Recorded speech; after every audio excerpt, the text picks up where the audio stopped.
Hello ಎಲ್ಲರಿಗೂ ನಮಸ್ಕಾರ. ಇವತ್ತು ಬಸಳೆ ಸಾರನ್ನು ಯಾವ ರೀತಿ ಮಾಡೋದು ಅಂತ ಹೇಳ್ಕೊಡ್ತಾ ಇದ್ದೀನಿ. ತುಂಬಾ ಸೂಪರಾಗಿ ಬರುತ್ತೆ. ಹಾಗೆ ಬಸಳೆ ತುಂಬ ತಂಪು ಅಂತ ಹೇಳ್ತಾರೆ. ಸೊ ಈ ರೀತಿ ಒಂದು ಸಲ ಮಾಡಿ ನೋಡಿ, ನಿಮಗೂ ತುಂಬ ರುಚಿ ಅನಿಸುತ್ತೆ. ಇನ್ನೊಂದು ಸಲ ಮತ್ತೆ ಮಾಡ್ಕೊಬೇಕು ಅಂತ ಅನಿಸುತ್ತೆ.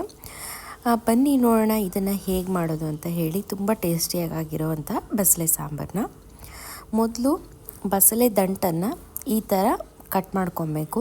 ನಿಮಗೆ ಯಾವ ಸೈಜ್ ಬೇಕೋ ಆ ಸೈಜಲ್ಲಿ ಕಟ್ ಮಾಡ್ಕೊಳ್ಳಿ. ಇಲ್ಲಿ ನಾವು ಮೀಡಿಯಮ್ ಸೈಜಲ್ಲಿ ಕಟ್ ಮಾಡ್ಕೊತಾ ಇದ್ದೀವಿ. ಹಾಗೆ ಬಸಳೆನ ತುಂಬ ಚಿಕ್ಕದಾಗಿ ಕಟ್ ಮಾಡ್ಕೊಬಾರ್ದು, ಮೀಡಿಯಮ್ ಸೈಜಲ್ಲಿ ಕಟ್ ಮಾಡ್ಕೊಬೇಕು. ಸ್ವಲ್ಪ ದೊಡ್ಡದಾಗಿ ಇರಬೇಕು. ಬೆಂದ ಮೇಲೆ ಅದು ಸಾಫ್ಟಾಗಿ ಹೋಗಿಬಿಡತ್ತೆ ನೋಡಿ. ಈ ರೀತಿ ಕಟ್ ಮಾಡ್ಕೊಬೇಕು. ನಂತರ ಕುಕ್ಕರ್ಗೆ ಸಾಂಬಾರು ಬೇಳೆನ ತೊಳೆದು ಕುಕ್ಕರ್ಗೆ ಹಾಕ್ಕೊತಾ ಇದ್ದೀವಿ. ನೀರನ್ನು ಆಮೇಲೆ ಎಷ್ಟು ಬೇಕೋ ಅಷ್ಟನ್ನು ನೀವು ಹಾಕ್ಕೊಳ್ಳಿ. ಬಸಳೆ ಬೇಯೋದಕ್ಕೆ ಮತ್ತು ಬೇಳೆ ಬೇಯೋದಕ್ಕೆ ಎಷ್ಟು ಬೇಕೋ ಅಷ್ಟು. ಅದಾದಮೇಲೆ ಕಟ್ ಮಾಡ್ಕೊಂಡಿಟ್ಟಿರುವಂತಹ ಬಸಳೆನ ಹಾಕ್ತಾಯಿದ್ದೀವಿ. ಅದರ ಜೊತೆ ದಂಟನ್ನು ಹಾಕ್ಕೊಬೇಕು.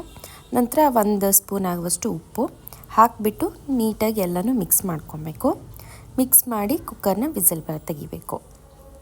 ಕುಕ್ಕರ್ ವಿಸಲ್ ಆಗುತ್ತೆ, ಅದನ್ನು ಪಕ್ಕಕ್ಕೆ ಎತ್ತಿಟ್ಕೊಳ್ಳಿ. ನಂತರ ಒಂದು ಕಡಾಯಿಗೆ ಎಣ್ಣೆನ ಹಾಕಿಬಿಟ್ಟು ಅದಕ್ಕೆ ಕಡಲೆಬೇಳೆನ ಹಾಕಿ ಸ್ವಲ್ಪ ಹುರ್ಕೊಬೇಕು. ಸ್ವಲ್ಪ ಬೆಚ್ಚಗೆ ಆಗಬೇಕು. ಅದು ಹುರಿದಿದ್ದಾದಮೇಲೆ ಅದಕ್ಕೆ ಸ್ವಲ್ಪ ಉದ್ದಿನಬೇಳೆನ ಹಾಕ್ಕೊಬೇಕು. ಕಡಲೆಬೇಳೆ ಹಾಕಿದಷ್ಟೇ ಉದ್ದಿನಬೇಳೆನ ಹಾಕ್ಕೊಬೇಕು. ಉದ್ದಿನಬೇಳೆನೂ ಅಷ್ಟೇ ಕಡಲೆಬೇಳೆ ರೋಸ್ಟ್ ಮಾಡ್ಕೊಂಡಷ್ಟೇ ಇದನ್ನು ರೋಸ್ಟ್ ಮಾಡ್ಕೊಬೇಕು.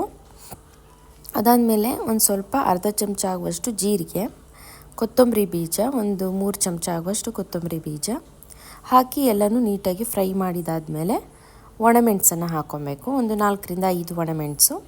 ಅದಾದಮೇಲೆ ಗ್ಯಾಸ್ ಆಫ್ ಮಾಡಿಬಿಟ್ಟು ಕಾಯಿ ತುರಿನ ಹಾಕ್ಕೊಬೇಕು. ಕಾಯಿ ತುರಿನ ನೀವು ಸಾಂಬಾರು ಎಷ್ಟು ಮಾಡ್ಕೊತೀರೋ ಅಷ್ಟು, ಅರ್ಧ ಕಡೆ ಕಾಯಿ ಆದರೂ ಓಕೆ, ಒಂದು ಕಡೆ ಕಾಯಿ ಆದರೂ ಓಕೆ, ನೀವು ಹಾಕ್ಕೊಂಡು ನಂತರ ಸ್ಟವ್ ಆಫ್ ಮಾಡಿಬಿಟ್ಟು ಬೆಳ್ಳುಳ್ಳಿ, ಹುಣಸೆಹಣ್ಣು ಹಾಗೆ ಕರಿಬೇವು ಸೊಪ್ಪನ್ನು ಕಡಾಯಿ ಹೇಗೂ ಕಾದಿರುತ್ತಲ್ಲ ಅದರಲ್ಲಿ ಸ್ವಲ್ಪ ಫ್ರೈ ಮಾಡ್ಕೊಳ್ಳಿ. ನಂತರ ಮಿಕ್ಸಿ ಜಾರಿಗೆ ಇವನ್ನೆಲ್ಲ ಹಾಕುವಾಗ ಸ್ವಲ್ಪ ಅರಿಶಿನ ಹಾಕಿ ಈ ರೀತಿ ನುಣ್ಣಗೆ ರುಬ್ಕೊಳ್ಳಿ. ನಂತರ ಇಲ್ಲಿ ವಿಡಿಯೋ ಮಾಡ್ಕೊಳ್ಳೋಕ್ಕಾಗಿಲ್ಲ, ಸಾರಿ ಫಾರ್ ದ್ಯಾಟ್. ಫಸ್ಟು ಈ ಸಾಂಬಾರು ಮಾಡ್ಕೊಳ್ಳೋ ಪಾತ್ರೆಗೆ ಬಸಳೆನ ಹಾಕಿಬಿಟ್ಟು ಬೇಯಿಸ್ಕೊಂಡಿರುವಂಥದ್ದು ಎಲ್ಲನೂ ಸೋಸ್ಕೊಳ್ಳಿ. ಅದಾದಮೇಲೆ ಮಸಾಲೆ ಏನು ರುಬ್ಕೊಂಡಿದ್ದೀರೋ ಅದ್ರ ಮೇಲೆ ಹಾಗೆ ಸೋಸ್ಕೊಂಡ್ಬಿಟ್ಟು ನೀಟಾಗಿ ಎಲ್ಲನೂ ಕುದಿಸ್ಕೋಬೇಕು. ಸ್ವಲ್ಪ ಟೇಸ್ಟ್ ನೋಡಿ ಉಪ್ಪನ್ನು ಹಾಕ್ಕೊಂಡು ಬೆಲ್ಲ ಹಾಕಿದ್ವಿ ನಾವು. ಅವಾಗ ಏನು ಹಾಕಿದ್ವಿ ಅಂದರೆ ಬೆಲ್ಲ ಹಾಕಿರೋದು. ಉಪ್ಪು ಬೆಲ್ಲನ ಹಾಕಿಬಿಟ್ಟು ನೀಟಾಗಿ ಕುದಿಯೋಕ್ಕೆ ಬಿಡಬೇಕು. ಆ ಮಸಾಲೆ ಬಸಳೆ ಏನು ಬೇಯಿಸಿದ್ದೀವೋ ಅದ್ರ ಜೊತೆ ಬೆರೆತು ಚೆನ್ನಾಗಿ ಫ್ಲೇವರ್ ಬಿಡಬೇಕು. ಬಸಳೆದು ಹೌದು, ಮಸಾಲೆದು ಹೌದು, ಅಲ್ಲಿ ತನಕ ನೀಟಾಗಿ ಕುದಿಸ್ಬೇಕು. ಬಂದಮೇಲೆ ಸಾಂಬಾರನ್ನ ಟೇಸ್ಟ್ ಮಾಡಿ ನೋಡಿ. ಉಪ್ಪೇನಾದರೂ ಕಡಿಮೆ ಅನಿಸಿದರೆ ಅವಾಗ ಆ್ಯಡ್ ಮಾಡ್ಕೊಳ್ಳಿ. ಬೆಲ್ಲ ಹಾಕಿದ್ದೇನಕ್ಕೆ ಅಂದರೆ ಹುಣಸೆಹಣ್ಣನ್ನು ಹಾಕಿರೋದ್ರಿಂದ.